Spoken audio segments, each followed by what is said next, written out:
Junior's jumbo stat early on here, folks. All right. Boy. Opening the podcast with it. All right. Oh boy. The number is 5, and that is the number of times I fell on my butt skiing today because we are up in Montana. Isn't that right, Nick?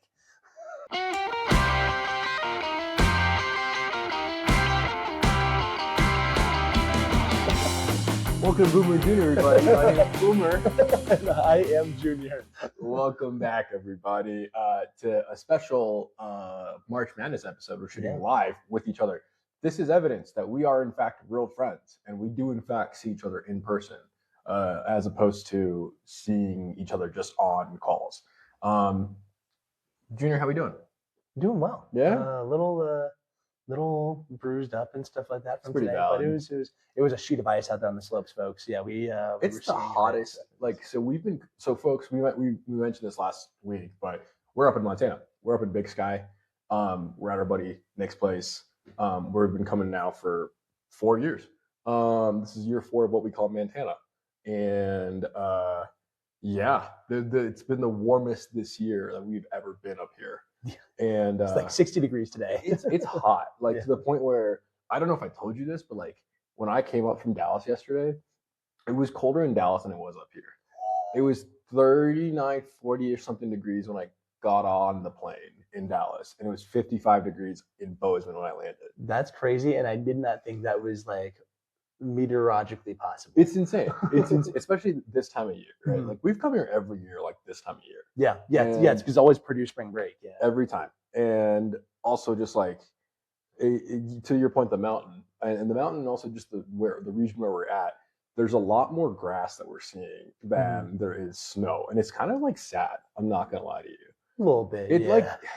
It's sad because we see it every year, and it's like white, and it's like covered in snow, and it's great. And to your point about, not to slightly switch topics, being banged up and bruised from the mountain, folks, I tried snowboarding for the first time today, ever in my life. And let's just say I can nail a heel edge turn, but my body is very sore from falling on my butt today.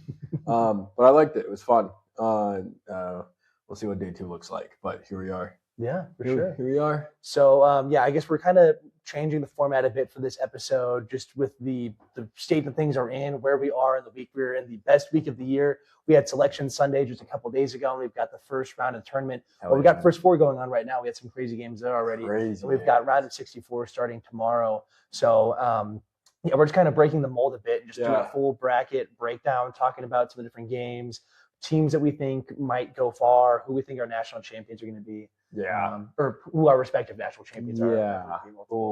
I've got various takes on this.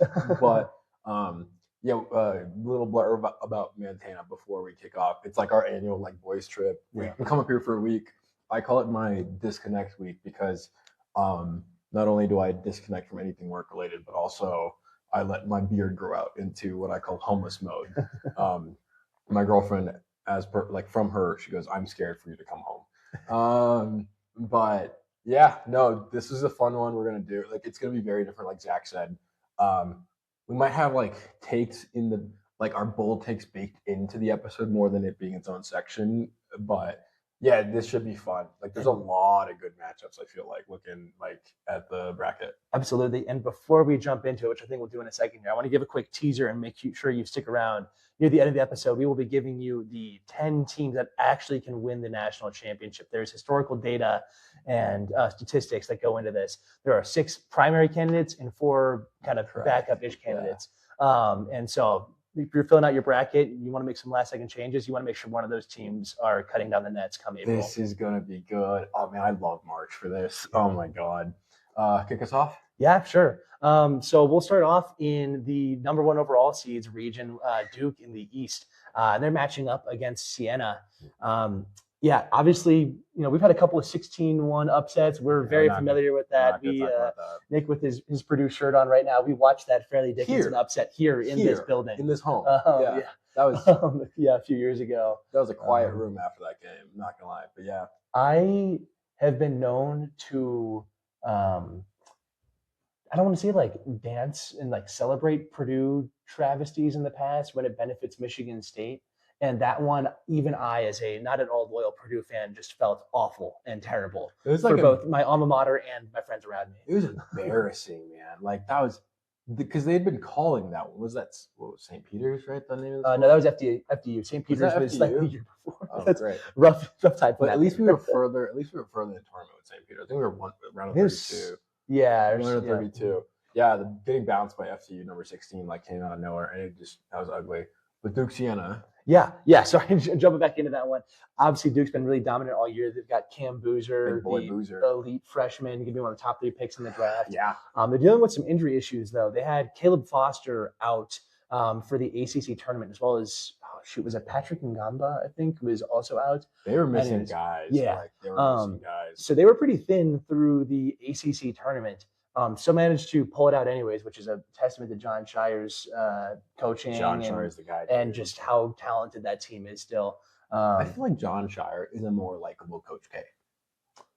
But he obviously doesn't have the accolades to his name yet. But at the same time, he's won the ACC. Mm-hmm. Are they like back-to-back like regular season ACC winners since he was head coach? They might be. I think they are. I think they're 3-time ACC like winners ever since he came into that. He's definitely more likable. I would definitely say that much. Way more likable. Yeah. My take on this, I think Duke's clearing by they could have their walk-ons come in and probably clear. Yeah. I don't know anything about Siena, if I'm being honest with you. Yeah. No, it's Duke is just like that dominant all year. Watched them play Michigan State early on and seen them in some action since stuff, and they're just really that good. Also, wiped the floor with Michigan too. Yep. We're talking on fire Michigan at that point. Yeah. I didn't think it was going to be that dominant by Duke. I thought Michigan was going to stand their own, but at the same time, there was a clear difference in the playmaking with those two teams. Mm-hmm. Yeah. So they'll likely be moving on, maybe going a little bit further than that, but we can move on to probably our next game there. Run it. Yeah, we got the 8-9 game, Ohio State versus TCU. This one is very interesting, as 8-9s always are in the tournament. They're fun. They're fun to watch, I feel. And I saw this one come up on the bracket. Dude, TCU's been sneaky good this year. Ohio State has picked up good momentum very late in the year, all right? Man, I think Ohio State takes this one. TCU might be just short of what they need to beat Ohio State. Yeah. They're like Ohio State's just like back in their own right now. They got nothing to lose, in my opinion, and so carry it out, go for it. It's hard for me to imagine anybody wanting to bet against Bruce Thornton right now. Fair. Just dropping crazy points per game here down the stretch for Ohio State. However, that said, though, TCU almost beat Michigan earlier this year. Michigan, who's been in a really elite squad. Another team that really beat another team that almost beat Michigan was Penn State, and Penn State was true. Dead last is pretty bad. I think Michigan has had like you said, one or two maybe close games, but at the same time, you can't compare TCU to a Michigan in my opinion. That's just me. Yep. No, absolutely. So we think maybe Bruce Thornton and company advance there, the Buckeyes. I think so. I think this one might be close. I don't see it being super high scoring. I'm thinking a 62-59 win for Ohio State. I'd be confident putting that down. Yeah. I'll tell you one thing: Bruce Thornton's breaking 30 in that game. That's for sure. He's on fire, dude. It's scary. Mm-hmm. We've been pretty chalky so far with our picks, but I think we're going to be mixing up a little bit over the next couple of games here. Fair. So the next one, we got St. John's versus Northern Iowa, and that always pesky. I was saying something about 8-9, 5-12 is always crazy. Always has upset written. I'm looking at this matchup. I'm like, this has upset written all over it. St. John's has been good at stretches this season, but they're poised to take a bad loss. And I feel like of all places to get bounced round of 64 against this Northern Iowa team, I think this is where they get choked. This is where they choke, in my opinion. Also, I just don't think what's the name of the head coach? Rick Pitino. Sorry, folks. I think Pitino is just honestly checked out. That might be me. He was definitely checked out midway through the regular season. When they were taking a bunch of L's, he was checked out. And I think this might be his last year at St. John's, from his own call. He might step away, honestly. Dude's old. He's done. I think it'll depend. Oh, sorry. Go ahead. No. I think that call may depend on how this tournament goes, right? If they get bounced here, I don't know. He's been struggling with that. That might put him out of his career. But conversely, if they make a Final Four run or something, I think he'll stick around. I'm going to end on this. I've never liked Rick Pitino. Right? Oh, neither have I. I've never liked Rick Pitino. And similar to Oh man, I've liked Coach K post retirement. I don't think I'm ever gonna like Rick Pitino ever. Like post retirement, like during the game, like whatever. Like I think he's one of the most unlikable people in college football, basketball. And so, yeah, calling upset on this one. Yeah, Zuby Ejiofor for St. John's is a phenomenal forward, especially on the offensive end. So for St. John's, they are going to have that. I don't think they're going to be out of this game at any point. But yeah, no, Northern Iowa has had some success in the tournament in the past. They are a pesky team to play. This seems like a prime candidate for a 5-12 upset, but maybe it seems like too prime of a candidate, and St. John's handles business. Like in this, we're only looking at a couple of regions right now, folks. But like for like what we're looking at the other screen, but at the same time, I think this is the most callable upset. Like you could probably call this one and feel a little. This 5-12 feels the most like obvious, sort of. Yeah, I like that. Yeah. Anyways, we're going to talk about this next one here that Nick was yapping a lot about before we started recording. Yeah. That's Kansas Cal Baptist, a 4-13. I've liked how Kansas has really cleaned their act up towards like the back third, maybe back half of the season. I'm still calling upset on this one.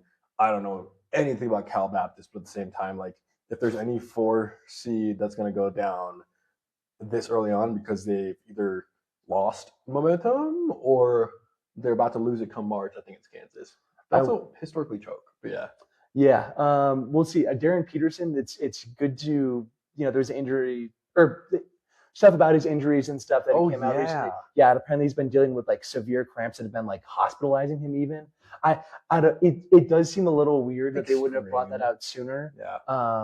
So I'm like slightly skeptical of that, but I don't know. Hopefully that soothes things over. This is one of two results that's going to happen in this game. Kansas either blows them out the water, and like we're talking 10 minutes left in the second half of the game, or Baptist takes this one with like literally 20 seconds left in the game. I think there's no other way to look at this. If I'm being real with you, I watched Cal Baptist win their championship. I think it's the WAC. Is what they play in?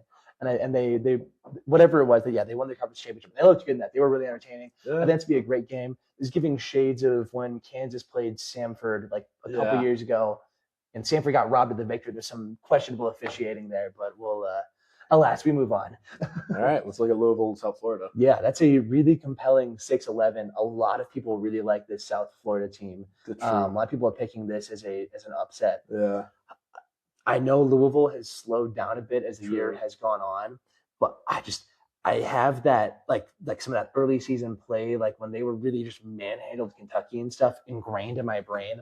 I don't see Louisville not winning this one. Yeah. I think there's gonna be a level of like talent that's just kind of taking over here over USF. They're one of those teams that like looks like they're gonna lock in for March. Yeah. And like to your point, they've been messy down the stretch, but I feel like they're gonna clean up their act. I'm not gonna say they're gonna go far.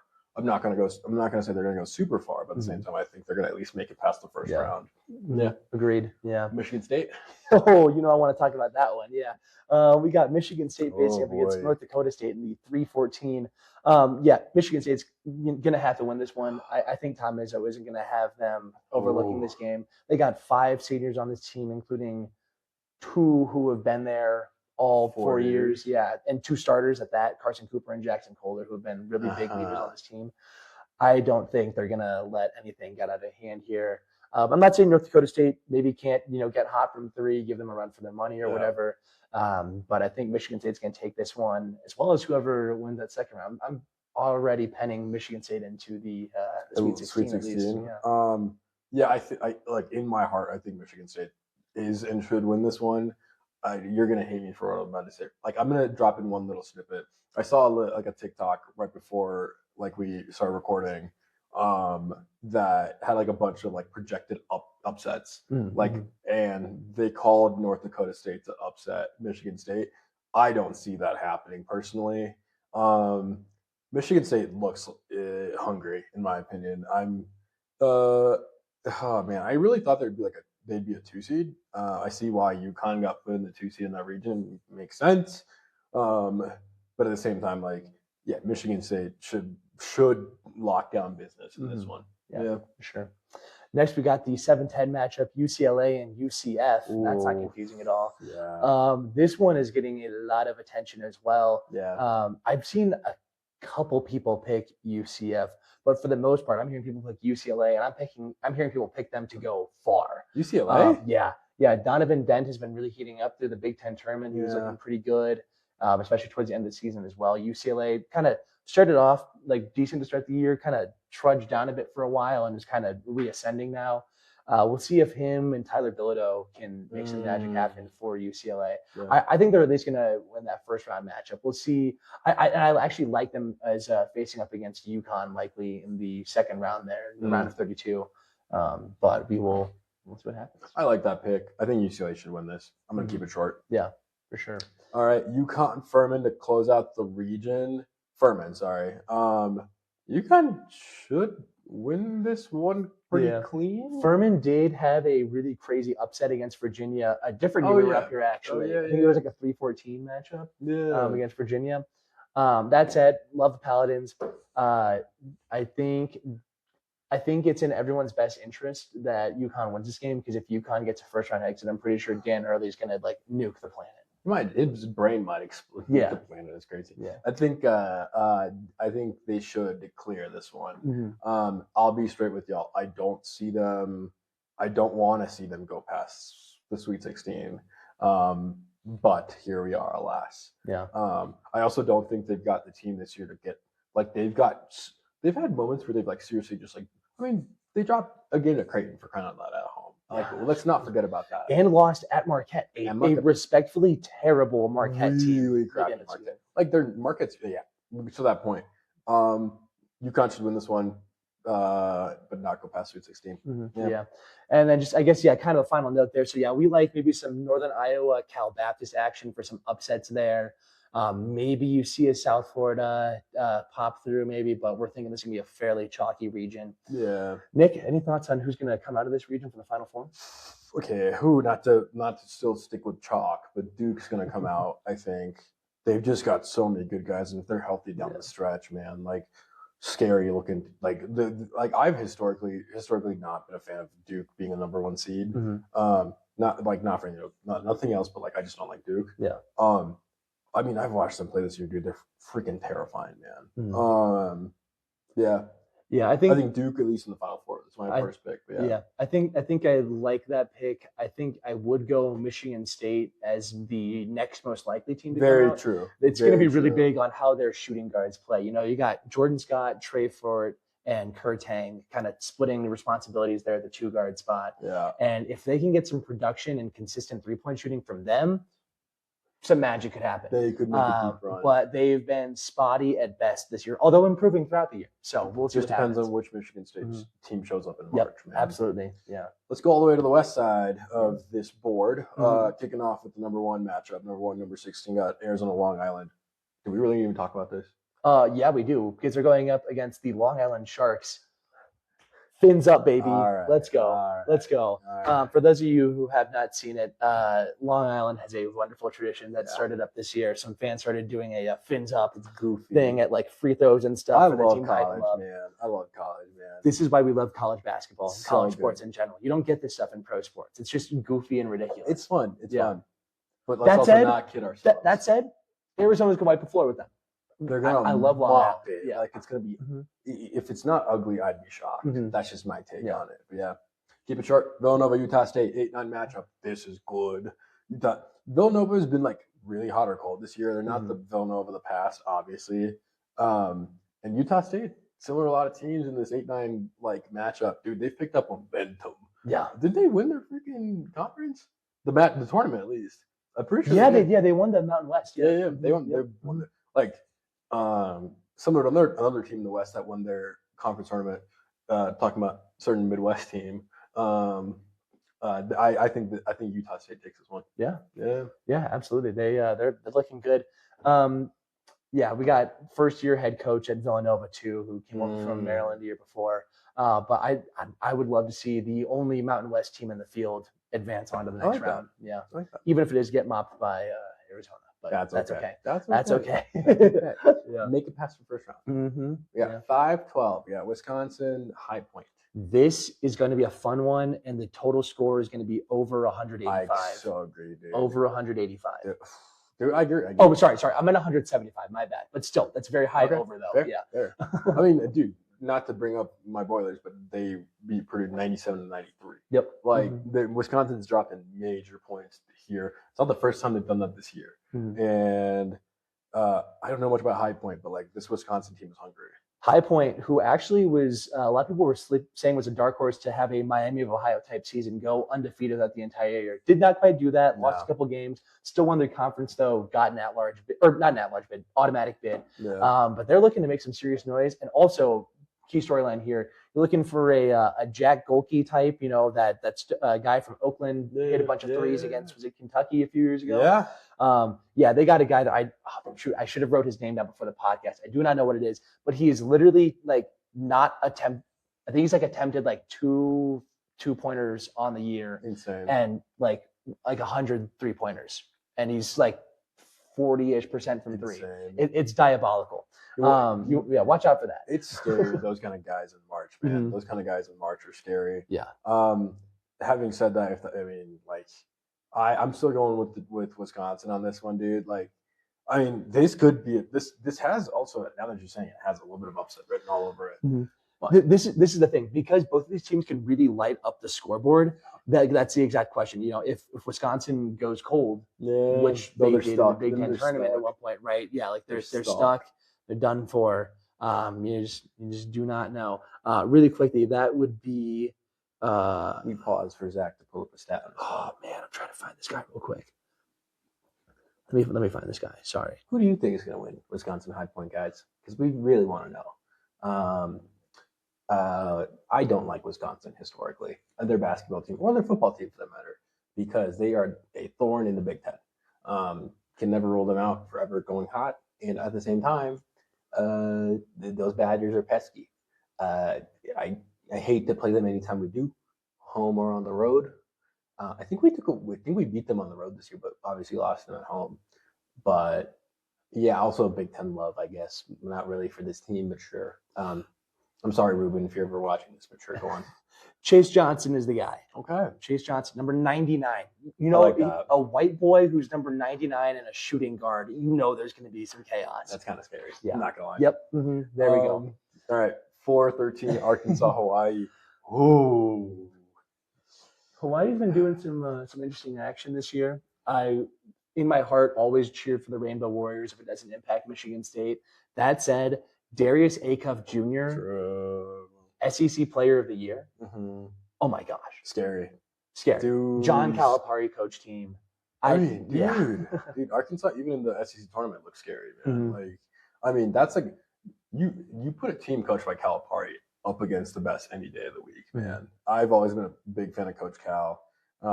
Also, I just don't think Hawaii's got the firepower, if in my opinion. I know we're sounding a little chalky right now, but at the same time, Cal should have this team coached up to win, if not get through at least the round of 32, in my opinion. Yeah. I think Ark should take this for sure. Yeah. All right. Yeah, going on then. This is a good one. The Mormon squad versus Nick's home state team, whatever. Yeah. Number 6, BYU versus the just as of like last night, officially in the round of 64, number 11, Texas. Yeah, Texas hitting a game-winning shot with 1 second to go on the clock in Dayton in the first 4. So shout out to the Longhorns for that. Tremont Mark for that. You didn't see that. Yes. So BYU is an interesting case because they've been really good. They've got AJ Devonta, who is the nation's leading scorer this season. Going to be one of the top 3 picks in the NBA draft. Yeah. However, they lost key player starter Richie Saunders, the guard, like a month or so ago, I think. They've been dropping a couple games here and there since then. Yeah. A little dicier. Hot and cold. Yeah. Yeah. It just depends on what version of Texas you're going to get on the night. BYU should take this, but at the same time, if you get the Texas team that's hungry from last night, dude, Texas could clear it. Texas could take this. I think they've got the firepower to do it. They've got the guys. They've got the big guys to do it. I like Texas and former Purdue Boilermaker Camden Heide to take this one. I think AJ Devonta, the best player, being a freshman, like some experience there. One of the other best players being injured. I think Texas is going to have some experience and stuff that's going to propel them to an upset victory. So I was going to say this for Purdue, but at the same time you brought up Cam Heide. Texas, if they play their cards right, and also the same goes with Purdue, would play them, I think, in the Sweet 16. Talk about a guy, like, let's not forget the infamous Cam Heide national championship dunk from 2 years ago that literally like I was in the building like shut down an NFL arena. That is one of the most intimidating dunks I've ever seen in my life. Like it'd be kind of a story like book like I think he's in his last year of eligibility, and so it'd be kind of a storybook finish for him to play Purdue. I'm hoping he doesn't, really, if I'm being honest with you. I love Cam too much to see him lose against his old Boilers, but I think Texas should also win this one. Yeah. All right, moving on to Mark Few's squad, the Gonzaga Bulldogs facing up against Kennesaw State. I don't know. I have never liked Gonzaga. I want Kennesaw State to win. I mean, like all time. This is like as long as I can remember Gonzaga being a team. I want Kennesaw State to win so bad. No one likes Gonzaga.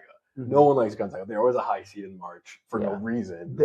And frankly, there's no reason to think that Kennesaw State couldn't win this one. Yeah. Gonzaga lost to Portland earlier this year. I remember that. Jeez. Right. Like they didn't did they win their conference? They might have ended up winning their conference. But what conference? The West Coast Conference. So yeah, like it's you got Santa Clara and St. Mary's out of there, but like they're fine. But I don't know. This seems like a 3-14. If I had to pick a 3-14, this is probably the one I would. I like it. Yeah, I like that. I also never like seeing Gonzaga win anyway. So yeah. They literally like. We're gonna end on this. They literally like went to the national championship a few years ago against Baylor. We're poised to win, and then Baylor mopped the floor with them. Like it was a joke. Yep. Different Baylor team. Yes. We'll see what they do as they move to the Pac-12. I have a theory there. I'll get into during the offseason. I have a theory I'll get into during the offseason. I know what you're gonna say. We got number 7 Miami versus number 10 Mizzou Wildcats. No, Tigers. All right, go Tigers. Different Tigers. All right, you go first. Missouri kept it close with Kansas a little bit earlier this year, but Kansas has been sort of up and down. At that point, that's like my main like litmus test. Yeah, at that point. I don't know.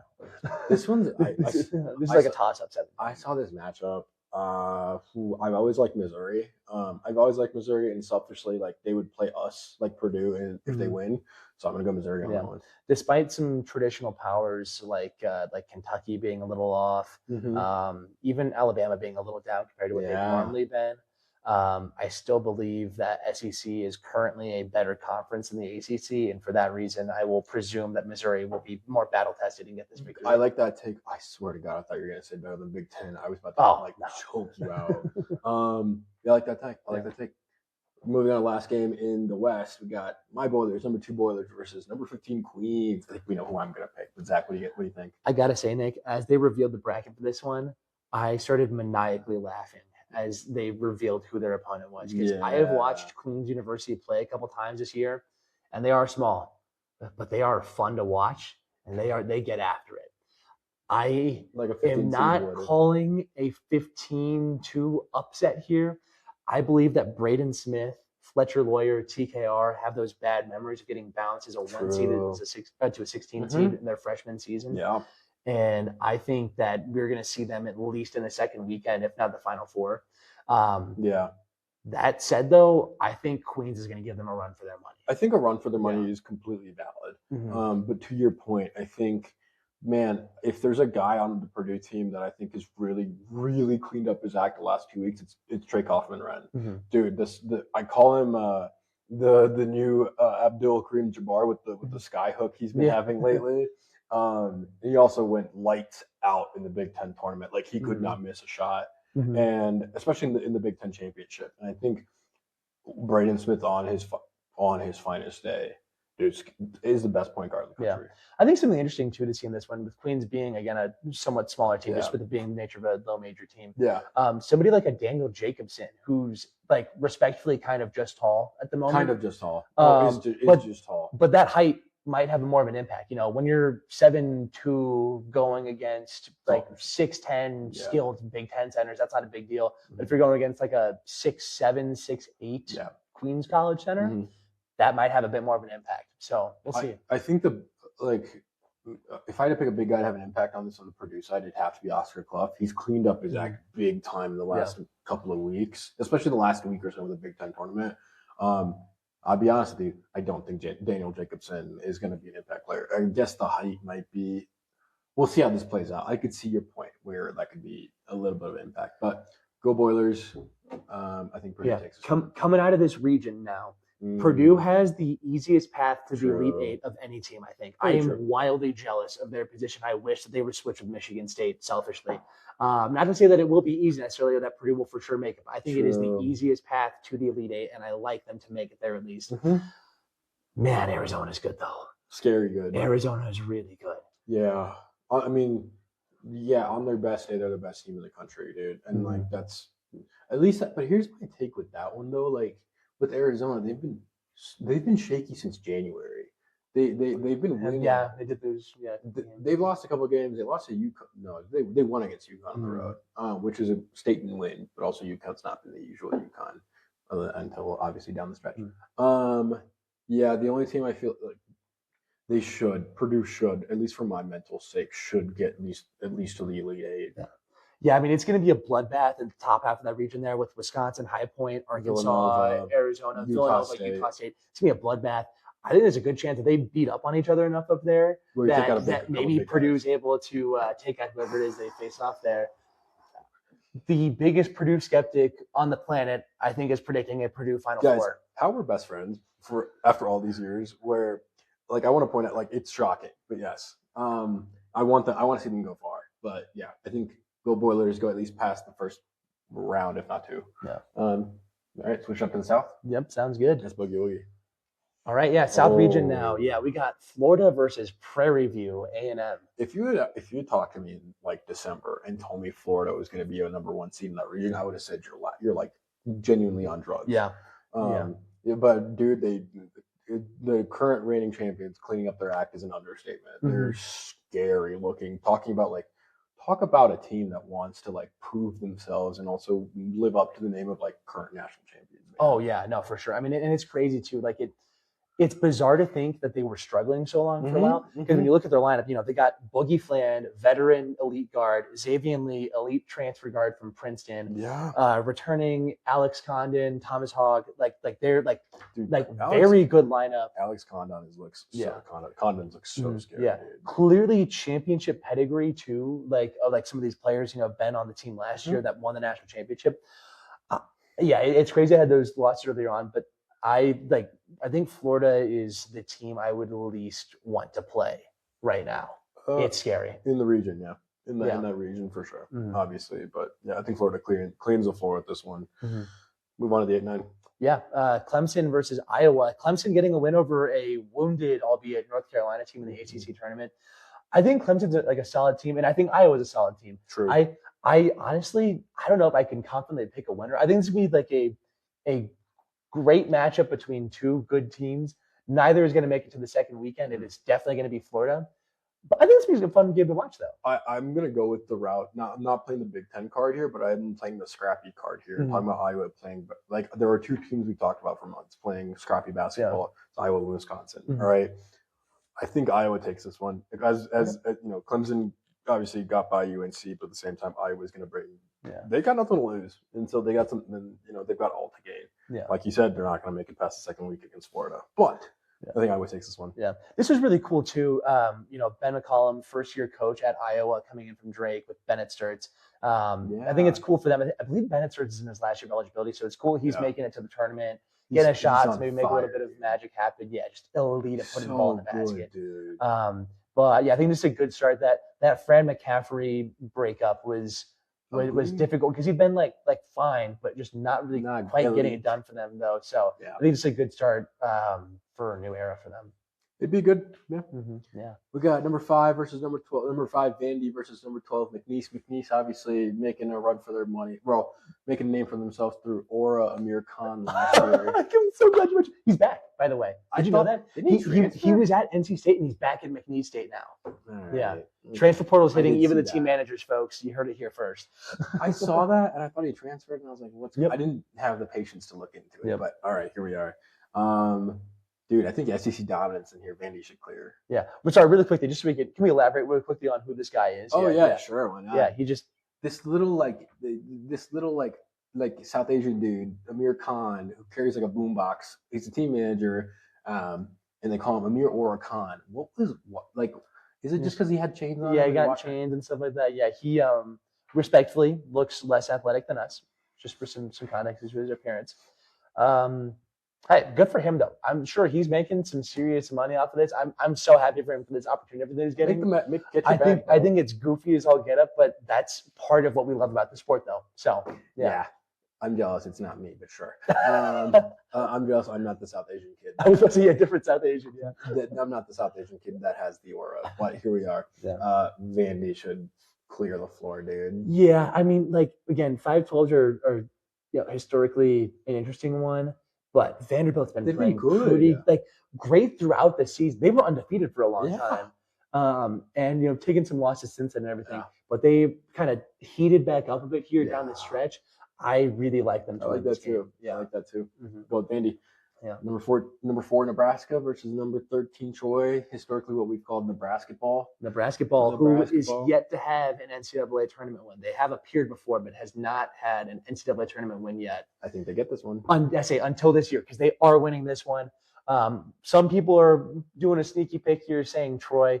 We're siding with Nebraska ball, though, for sure. They're good, dude. Yeah. They're playing good ball. Red Hoiberg has his team coached up really well. They are so pesky on defense. They obviously went on the undefeated run and then took a bunch of losses, but at the same time, they're fundamentally playing really good ball. Troy's going to have to be consistently hitting threes beyond NBA range to even have a chance of winning this one. And even that, I don't think it'll be enough because Nebraska is just that good.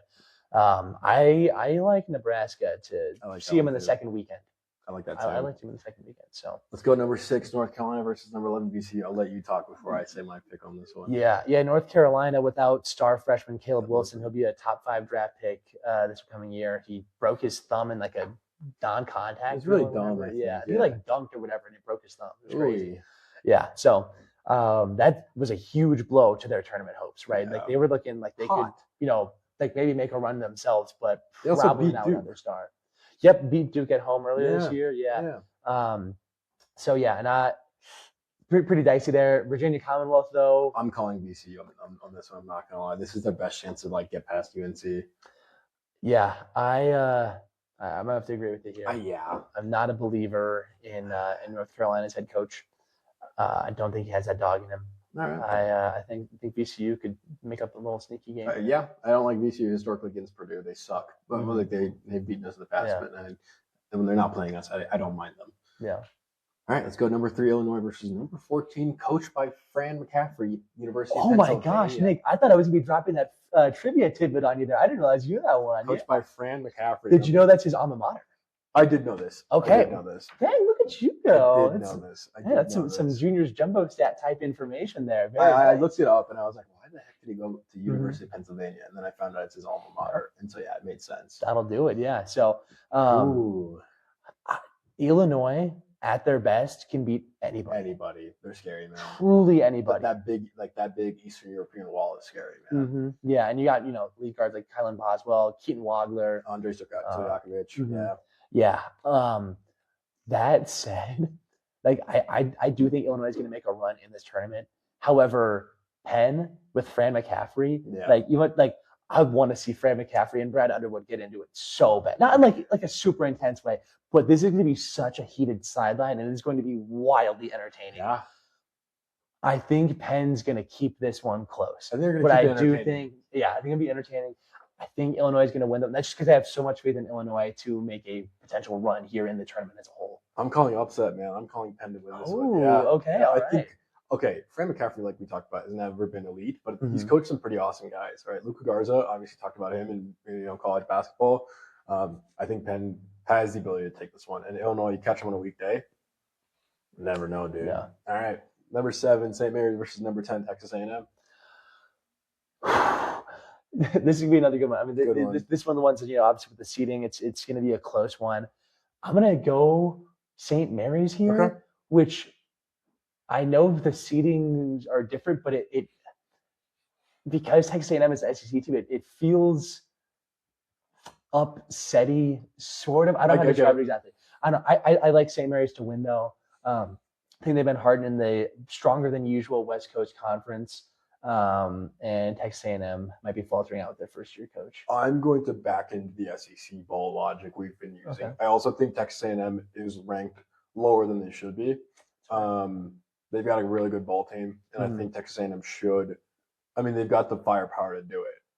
They also just like when like the SEC talent versus whatever conference St. Mary's, and then it's just going to be different. Yeah, I'm going to go with A&M, but yes. This definitely has nothing to do with Nick's girlfriend having gone to Texas A&M. Also, you just saw Jason, everybody. We had that officially makes our first guest appearance on the podcast with everybody. Jason Blaisdell. There we go. Current roommate of Zach of they're probably domestic. 5 years. Probably domestically married at this point. Yep. Yeah. Former roommate of mine for about a year. But yes, I actually want to take the girlfriend card out of this. Like, I don't think they're going to go crazy far in the tournament, but I think they've got the firepower to get past at least St. Mary's. Yeah. Yeah. All right. Yeah. And then for our final matchup in this region, we've got Houston versus the Idaho Vandals. Yeah. It's a cool Vandals. Cool name. I love that so much. It's a cool name. I also hate Houston, but yes. Samesies. Yes. Yes. For that reason alone, you probably can guess my pick. I'm going with Idaho for this one. Yeah, I mean, Houston's being led by, or maybe not led, but one of their best players is Kingston Fleming, a freshman who is a very talented player. Going to be drafted high this year, probably number 5. Yeah. Houston has looked so vulnerable compared They've also to looked like the weakest 2 seed. Yeah, yeah. I mean, how do I phrase this? So Houston over the past 4 or 5 years, has looked very strong overall, dominant, during the regular season in particular. And they've punched through, gotten to a Final Four. Did they make the national championship last year? Or against Florida? What am I thinking about? Might. I think it was legit. Yeah, they beat Duke to make it, right? Yeah, and they legit.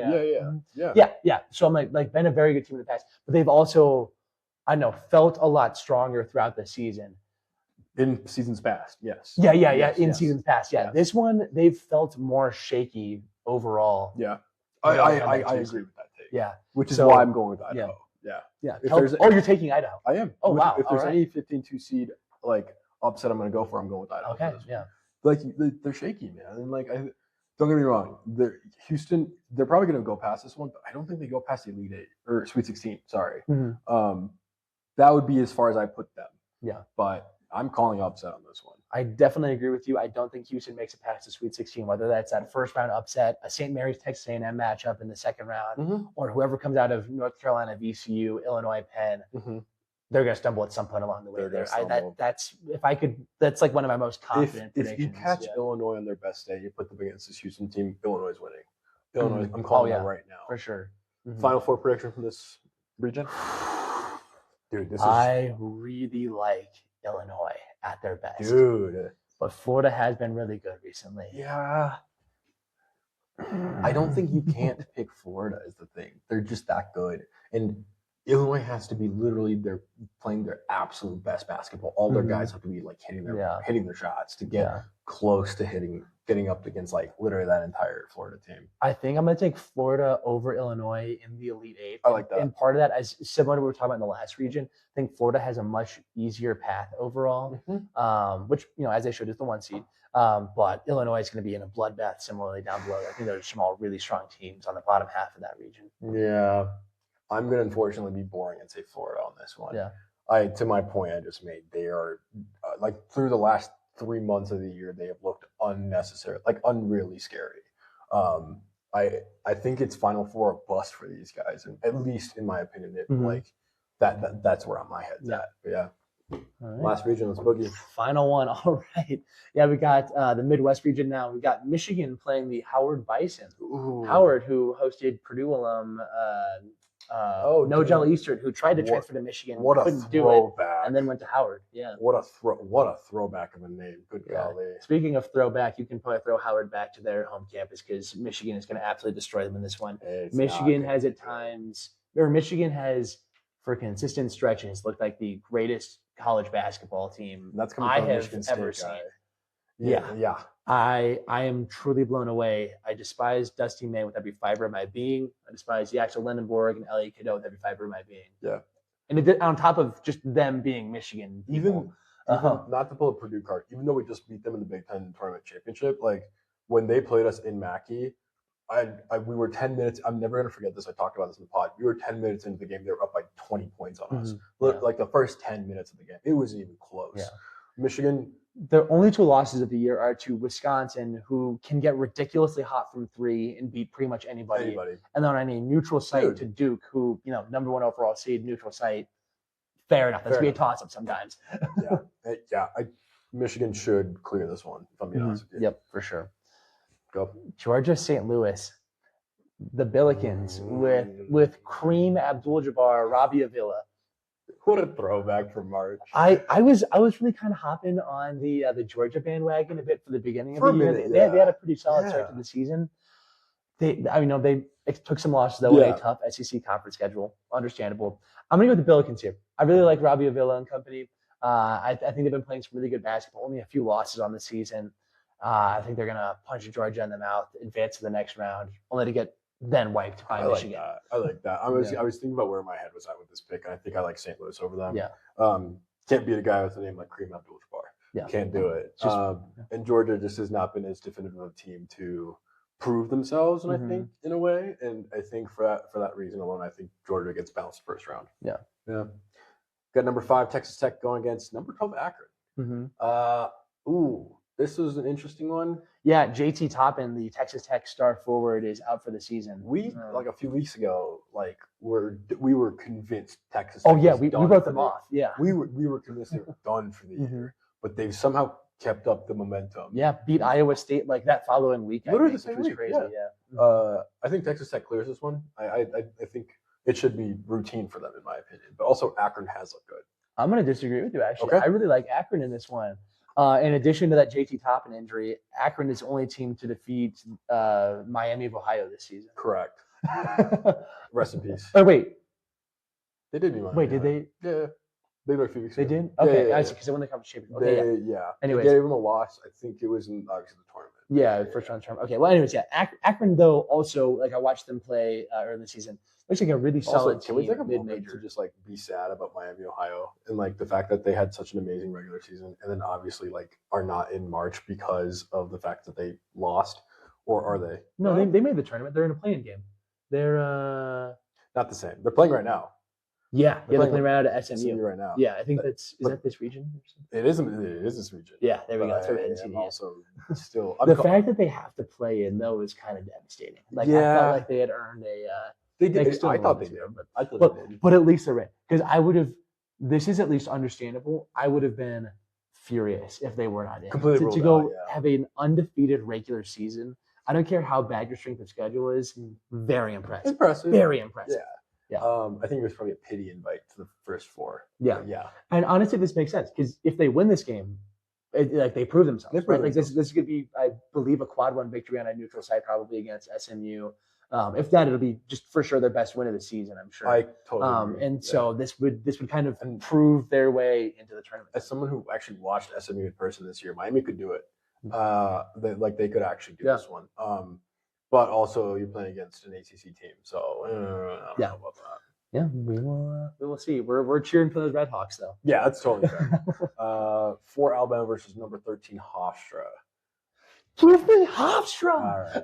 Okay. No, actually, big news was Alabama starting guard, I believe, Aiden Holloway, arrested for marijuana possession charges. Had a pound of pot in his back seat.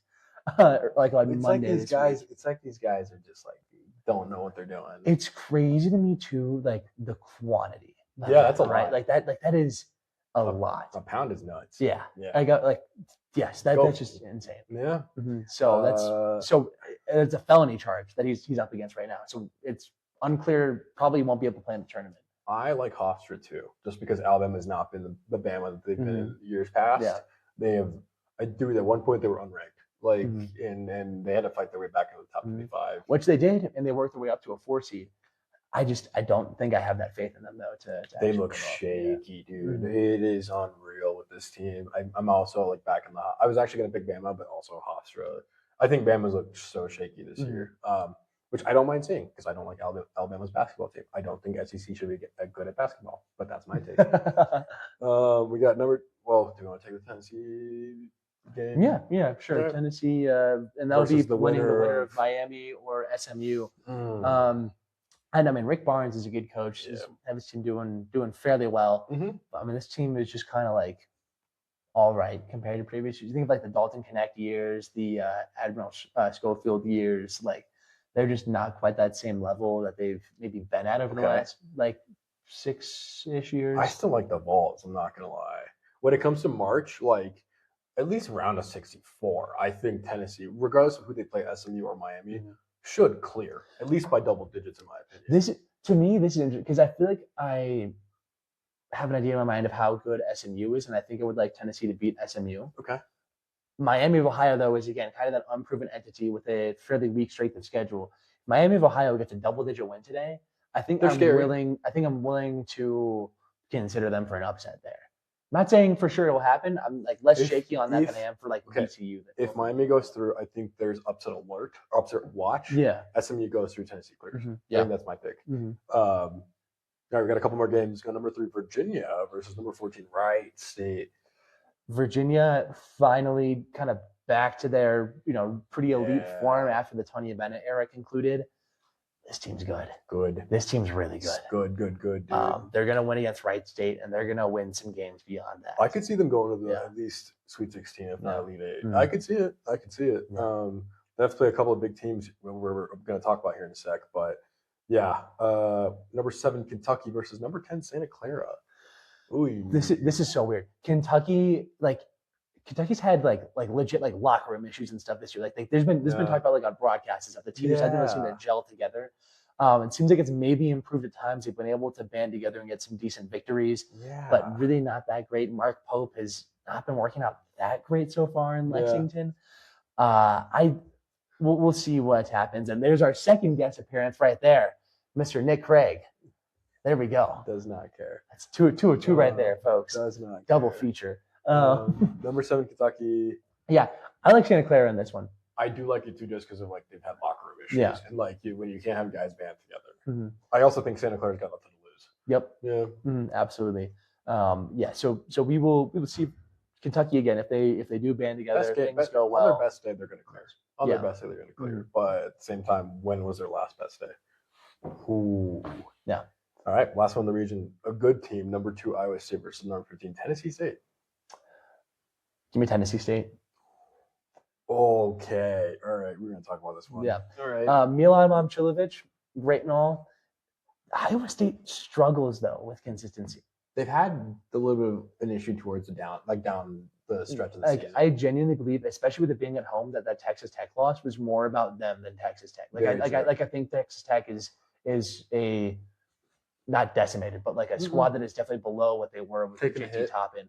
I think Iowa State has some very high highs, but they have some very low lows too, in my opinion. Yeah. And we're going to go for a 2-15 here. You took Idaho. I'm more confident in Tennessee State upsetting Iowa State than I am. I just think for March they're going to lock in. I think Iowa State's going to lock in for this one. I'm going to also don't know much about Tennessee State to comment on that, but I on their best. I mean, they went into Mackey and beat the number 1 team in the country at the time, Purdue. So I'm gonna go with Iowa State on this one. Yeah. Regardless, and I think that's fair. I mean, it's hard to predict a 2-15 upset, right? Or a 1-6. I mean, it's so improbable no matter who it is, right? Yeah. So that's just kind of throwing that out there. However, even if the kind of unlikely thing doesn't occur, I do really want to push. I think Santa Clara is going to make the Sweet 16. I think they beat Kentucky the first round, and even if Iowa State wins that first game, I think that Santa Clara has what it takes to beat Iowa State in the second round there. I like that. And make it to the Sweet 16. I like that. Final 4 pick for the region? Final 4 pick for the region? I've got mine. It's got to be Michigan for me. They've been so good all year. I think it's got to be Michigan. I'm going Texas Tech. I know that they lost their biggest guy on the team, but at the same time, they're still gelling. Okay. Michigan looked good against Purdue in the Big Ten championship game, but at the same time, obviously took the L. Yeah. But yeah, I'm going with Texas Tech for that one. A little bit of a stretch pick, but I think they've got the guys at least to get them across the finish line. That's me. Yeah. But yeah. All right, so now we can do kind of a pseudo Final Four matchup, national championship prediction. I'm going to modify my Final Four, actually. I said I was going to have Florida top Illinois in the Elite Eight. I'm going to flip that around. I do think Illinois is going to make it to the Final Four. Oh, not a crazy pick. Yeah, I realized as we were going through it, I was getting a lot of 1 seeds in there, which is just unlikely. Of the regions where a number 1 could fall, Florida could fall. I am not against that. Yeah. Okay. Yeah. National championship, where are we going? Ooh, scary. I don't think it can be. Oh, sorry. I have. Or should I do my 10 teams first and all? All right. Yeah. So I guess, folks, just for some context, there's some historical data. Since 2004, there is a mold for national champions, okay? It's about being, I don't remember the exact numbers, but it's like a top certain rating in offensive efficiency on KenPom, top certain rating in defensive efficiency on KenPom. This is all, you can check out Ryan Hammer on TikTok as well. He has this posted. You can see this and get more of a detailed explanation. True. You got that. You also need to be ranked in the top 12 of the Week 6 AP poll. You need to you need to make at least the semifinals of your conference tournament. There's like one or two other criteria. But anyways, I have a list though of teams that meet this criteria and are able to like be like potential national champions. So your top tier of teams that meets this the most. So there's like maybe not like a slight caveat. You got Duke, Michigan, Arizona, Iowa State, Houston, and Purdue. All right. Yep. And you got 4 teams that are very close on the criteria. There's been teams that have won since it like fell out like an outlier. And those are UConn, Gonzaga, Vanderbilt, and Florida. So not saying this is any like legal gambling advice, whatever, thing like that. However, if you're picking out a bracket and you want to win, you should pick one of those 10 teams from that bracket because it is almost certain that one of those teams will be winning the national championship. So that said, I don't think Purdue has what it takes to cut down the nets in Indy. I don't think they have quite what it takes to win the national championship. I think Michigan's going to top Purdue, get their get back after the Big Ten championship game. So we'll see Michigan in the championship game. And I think I take Duke over Illinois in the Final Four as well. So we'll have a Duke-Michigan rematch. Okay. I don't know if I have the strength to say. I mean, it makes sense. What I need to say. It makes sense. I do think Michigan's going to win this thing. It's theirs to lose, in my opinion. It's theirs to lose. That's the pick that I was going to make. The only it is literally theirs to lose. I like Arizona's chances of beating Michigan more, but I do think I think I'd like that pick of Purdue. I mean, Michigan's going to be pissed that they lost the Big Ten championship, especially after TKR's interesting comments of. Did you hear about that? TKR, Purdue forward, comments after the game. Oh, we let Michigan win the Big Ten regular season, so we had to get them back in the championship game. That's because of what it's because of what Yaxel said. And before they played Purdue and Mackey, but Oh, okay. I think that was a get back, but that's actually valid. That said, Michigan has still been one of the historically greatest college basketball teams of all time. This year, dude. I mean, it's theirs to lose, in my opinion, with how they're playing, but at the same time, I think that's a pick I'm going to make too. As much as I don't like to make it, I've never liked Michigan. But here we are. One other final piece of bracket advice here for you. I don't have the exact numbers with me, so this is not really great advice. However, it's also extremely unlikely that the number 1 overall seed wins the tournament. Right? Pretty likely maybe make the Final Four, but to actually win the tournament, it's like pretty slim. I think it's like it's very few. And so likely gonna pick Duke to maybe make it far, but not win it all. That's kind of also backing that Michigan pick there. Yeah, I hate to say it, but I think they're going to do it this year. I think they're going to cut nets in Indy, man. Yeah. That's a lot. Let's see.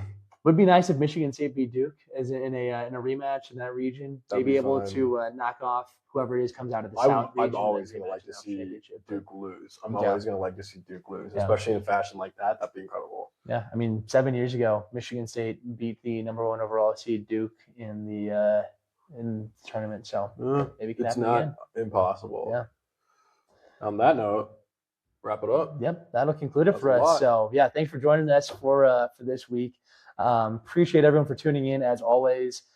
Make sure to like, review, rate, subscribe to the YouTube, Spotify. Let us know. Yeah, check out the social medias, Instagram, YouTube, TikTok, everything like that. And email or drop a comment, questions, comments, feedback. We kind of switched up the format a bit and stuff for this episode, but hopefully it's worked out well. It was a good one. Happy March. Happy post St. Patty's. Best of bracket picking. Yeah. And go Boilers. I really hope a 15 or 16 seed wins at least one game. Yeah, there we go. Yeah, there we go. It's my wish list to St. Pat. Yeah. Good night, everybody. All right, bye.